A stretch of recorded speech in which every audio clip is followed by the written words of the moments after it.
Olá, bom dia, 7 horas em ponto. Seja bem-vindo ao Noticiário Manhã desta terça-feira, dia 8 de julho. Seja bem-vinda também a chuva que cai nesta manhã na região.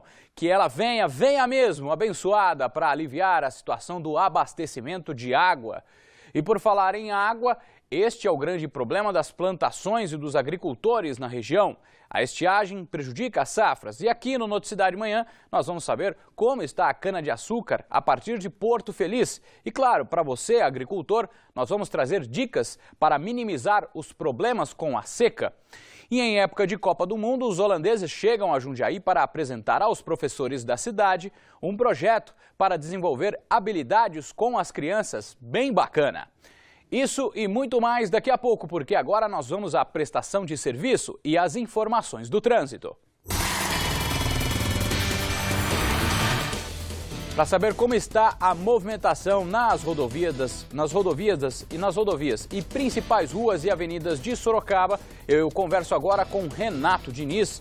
Bom dia, Renato. Onde você está hoje? Bom dia, Fernando. Bom dia a todos que acompanham a Noticiário de Manhã. Eu estou no Centro de Controle Operacional da URBS, com várias câmeras que monitoram as principais vias e ruas, avenidas da cidade de Sorocaba, que a gente percebe os efeitos da chuva. Chuva fraca, mas que já é o suficiente para mudar um pouquinho a rotina do motorista nesse começo de terça-feira. A gente observa ali no alto a movimentação na Avenida Dom Aguirre, são 3 câmeras na Avenida Dom Aguirre, uma na Itavuvu. O motorista enfrenta movimento intenso nas duas vias, mas o motorista não enfrenta dificuldades para acessar a Dom Aguirre, tanto no sentido centro quanto no sentido bairro. Já na Zona Norte, a gente tem aqui a imagem da área de transferência da Edivar Frufru, Avenida Edivar Frufru, para a Avenida Itavuvu, no sentido bairro, que tinha um trânsito um pouquinho mais carregado, mas já está tranquilo aqui para o motorista. Por causa da chuva, a orientação é que o motorista reduza um pouco a velocidade, freie um pouco mais cedo do que está acostumado e mantenha uma distância um pouco maior para o carro da frente, para evitar imprevistos, para evitar acidentes. Falando de rodovias, na rodovia Anhanguera, na região de Jundiaí, a lentidão na chegada já na capital entre os quilômetros 14 e 12 do sentido capital e também no sentido 24 e 20 da pista Anhanguera.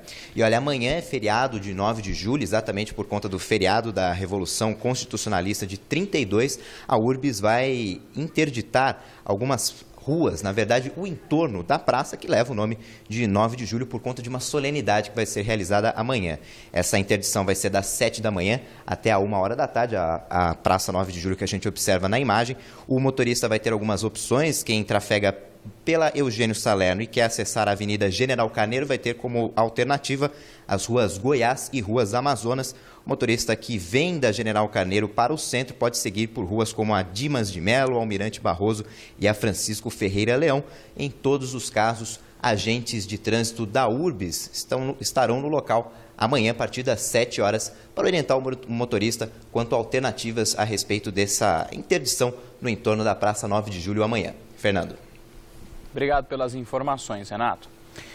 Olha, hoje, felizmente, a chuva deu as caras aqui na região, hein? Por falar nisso, daqui a pouco a gente confere os detalhes da previsão do tempo para esta terça-feira. E esta falta de chuva, depois de prejudicar o abastecimento em Itu, agora é a vez de Sorocaba implantar em alguns bairros o rodízio de água. Moradora do bairro Aparecidinha, Eleonora fez a limpeza do quintal com a vassoura. Tá economizando, né? Varrendo, passando pano no chão com o baldinho. Nesta loja, o balde deu um reforço na limpeza. O bairro faz parte do sistema de rodízio de água que afeta entre 60 e 70 mil habitantes de Sorocaba, aproximadamente 10% da cidade. A represa do Ferraz recebe desde a semana passada água de 2 represas particulares. Mesmo assim, começou a semana com um nível de 58 centímetros, quando o normal é operar com 1,5 m a 2 metros. Resultado da estiagem, com um nível de chuva abaixo do esperado para o primeiro semestre. Por isso, o SAI pede a colaboração dos moradores. Em vez de lavar a calçada com a água, né, é usar a vassoura, entendeu? Evitar de lavar carros, banhos demorados, né? Isso é fundamental para que haja economia, né? Já o cabeleireiro Tiago, que trabalha no Éden, pede paciência aos clientes. A gente está orientando que o pessoal venha com o cabelo já molhado, né, lavado, né, o cabelo, ou a gente faz muito rápido, né, o tratamento com o cliente para que a gente possa evitar esse desperdício de água aqui. O rodízio funciona assim: entre as 6 da manhã e as 6 da tarde, o abastecimento de água é interrompido nas regiões do Cajuru e Aparecidinha. Entre as 6 da tarde e 6 da manhã do dia seguinte, nas regiões do Éden e Iporanga. No município de Itu, o sistema de rodízio foi implantado no início do ano em alguns bairros. E a partir desta semana, passa a valer também na região central da cidade. Para aumentar o abastecimento, a concessionária Águas de Itu pretende captar água em 2 ribeirões. As obras emergenciais devem durar 100 dias. Os bairros foram divididos em 2 grupos que recebem água alternadamente. Entre as 6 da tarde e as 4 da manhã de terça-feira, por exemplo, recebem água as regiões de bairros como Cruz das Almas, São Camilo, Jardim das Rosas e Vila Roma. Entre a tarde de terça-feira e a madrugada de quarta, haverá abastecimento no grupo 2, região dos bairros Jardim Aeroporto, São Luís, Centro, Rancho Grande e Progresso.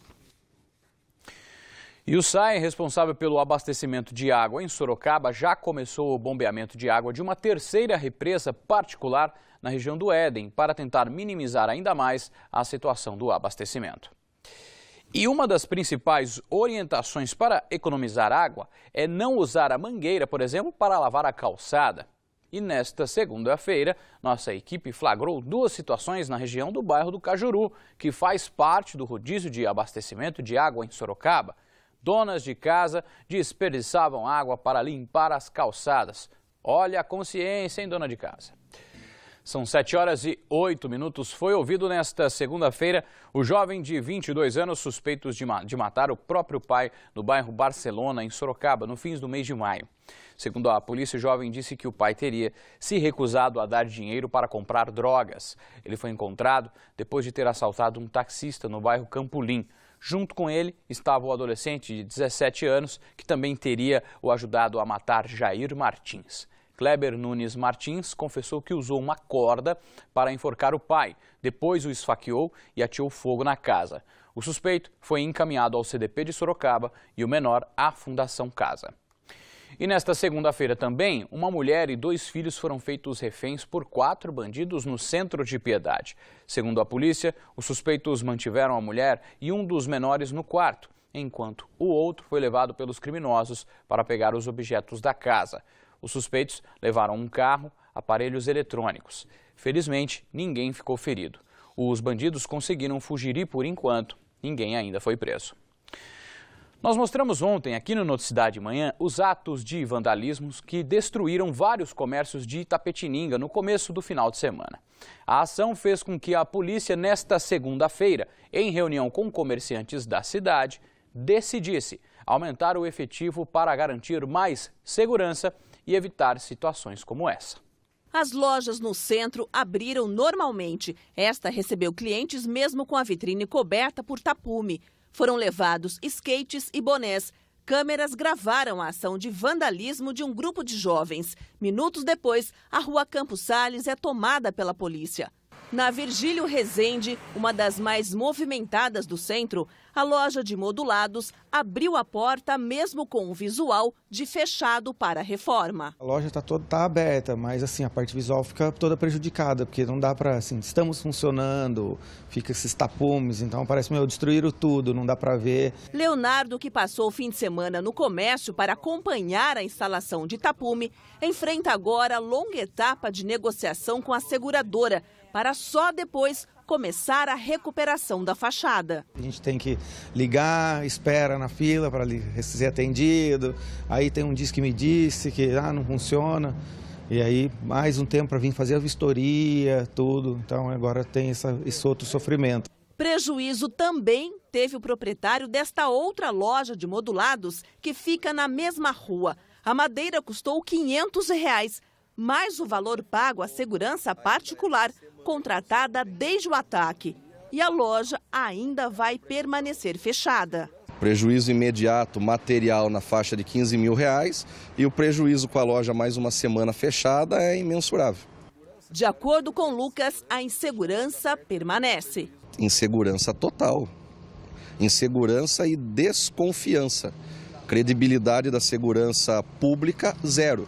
O ataque foi na noite de sexta-feira, quando a rua havia sido fechada pelo poder público para comemorações. Em poucos minutos, vândalos desceram a rua e começaram o quebra-quebra. Pedras foram deixadas dentro dos imóveis atingidos. A ação dos bandidos aterrorizou e trouxe prejuízo aos comerciantes e foi o comentário entre os moradores. Assusta a gente, né? Porque é muita bagunça, né? Foi um desastre mesmo. Tudo vai trabalhar, ninguém quer. Agora destruir o patrimônio dos outros, todo mundo quer. É indignante.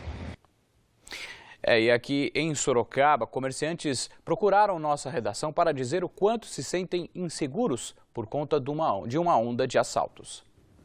Pelo menos 7 lojas da região da Rua da Penha e Rua Professor Toledo foram assaltadas no mês de junho e início de julho. A suspeita é que o mesmo homem tenha cometido os crimes. As vítimas contam que os assaltos foram parecidos, geralmente no fim do expediente, em lojas que só tinham mulheres trabalhando como vendedoras. E o criminoso entra no estabelecimento como se fosse mais um consumidor. A câmera de monitoramento de um comércio registrou os momentos em que o homem de camisa clara e com uma sacola aparece em frente a uma das lojas antes de roubá-la, no dia 9 de junho.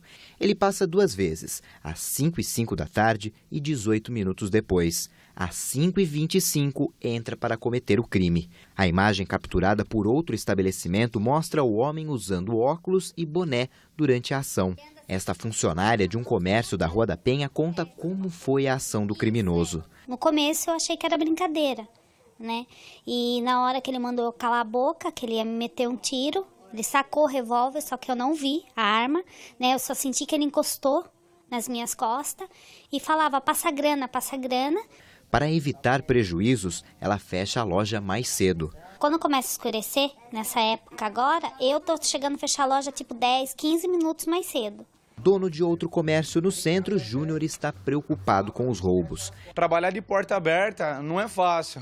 A gente já trabalha no centro para ter um preço mais legal para o nosso público e a gente não quer ser contemplado, né? A gente paga imposto e tudo mais e zelamos por segurança, né? A polícia já teve acesso às imagens e trabalha para localizar o assaltante. A intenção nossa é que, com a divulgação dessas imagens, alguém que conheça o indivíduo telefone para a nossa delegacia ou então para o CEPOL e passe informações a respeito da identidade dele ou do endereço dele. O comandante local já direcionou o policiamento ciclístico, policiamento integrado e policiais da operação delegada. Então são policiais no horário de folga que estão reforçando o policiamento. O homem aparenta não estar armado, apesar de dizer o contrário. Em qualquer caso, a orientação da polícia é para a vítima não reagir. Evite reagir, acione a polícia militar para a polícia militar se deslocar até o local, porque essa pessoa pode estar armada e pode acabar tirando o bem mais importante que a pessoa tem, que é a vida. E agora nós vamos à redação do SBT Manhã, na capital, para saber os destaques desta terça-feira. Foi solto agora há pouco, no Rio de Janeiro, o diretor inglês da empresa, que tem os direitos exclusivos para a venda de bilhetes da FIFA. Quem tem todas as informações é o repórter Rafael Paiva. A equipe de advogados do britânico Raymond Whelan chegou por volta das 2 horas da manhã aqui na delegacia da Praça da Bandeira, zona norte do Rio, já com a notícia do habeas corpus concedido pela Justiça. Raymond é acusado de ser integrante de uma quadrilha internacional de cambistas presa na semana passada. De acordo com o advogado, a defesa já entregou o passaporte do britânico às autoridades para demonstrar que ele não pretende sair do país durante as investigações.